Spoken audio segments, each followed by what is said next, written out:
Leading off for the Golders is the right fielder, Josh Mazzola. Man, in this organization, in this league, and maybe in the state of Indiana. I mean, everywhere you go, the clubbies are the hardest working guys there, but Twin just has that magical aura about him. Everybody loves him the second that you meet him, and it feels like you've known him for years. There's a fastball, strike one to Josh Mazzola. I'd also like to give a birthday shout-out to a good friend of mine listening in Savannah, Georgia, Chris Gillett. Happy 23rd birthday to you, Chris. Thanks for tuning in. Happy birthday, Chris. As the 0-1 pitch, Mazzola takes way upstairs. The count even at a ball and a strike.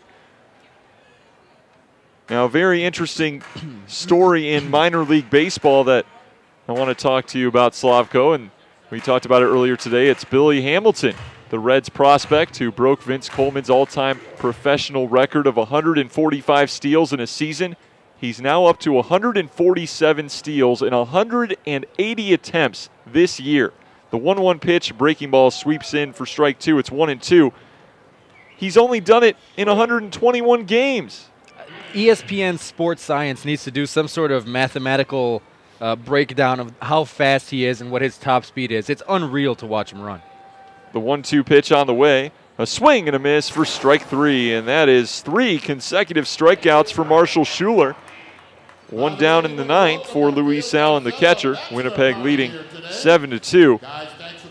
Now Hamilton was a second-round pick in 2009. Before the year, ranked the 48th best prospect in all of baseball by Baseball America. And this season hitting .317, a .417 on-base percentage between high A Bakersfield and double A Pensacola in the Reds system. The first pitch, breaking ball, strike called at the knees, 0-1. Now he has 14 triples.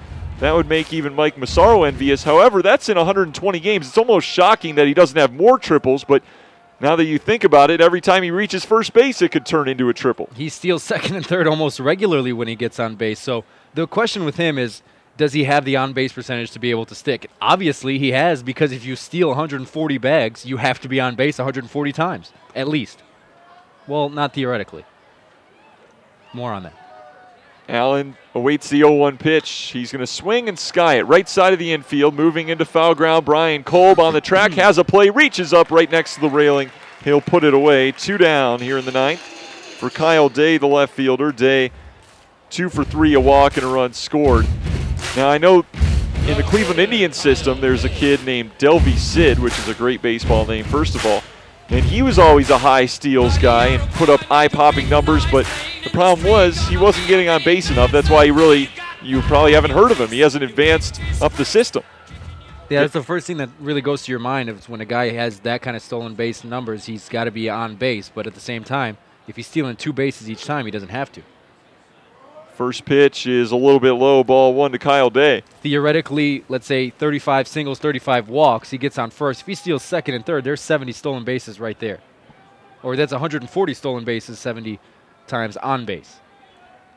The 1-0 pitch, fastball outside, the count now 2-0 on Day, but just what an incredible record.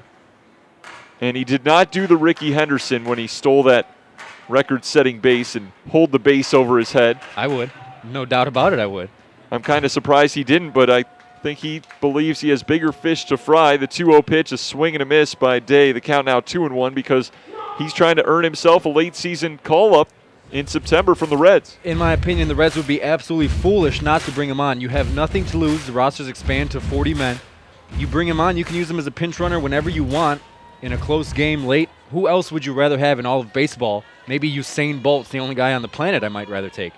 The 2-1 pitch. Fastball strike over the inside edge, 2-2. Well, you know, we've heard that base running is an art, and just because you're a sprinter doesn't mean you're a good base runner. I'll take my chances with Usain Bolt. I would too. I'll give him the green light every single time. I think it was Baseball America that actually timed him on an inside the park home run. 2-2 pitch. Strike 3 called. That will end the inning, and Marshall Schuler in this appearance, 2 perfect innings with 4 strikeouts. We go to the bottom of the ninth. The Railcats are trailing 7-2 on the Lakeshore.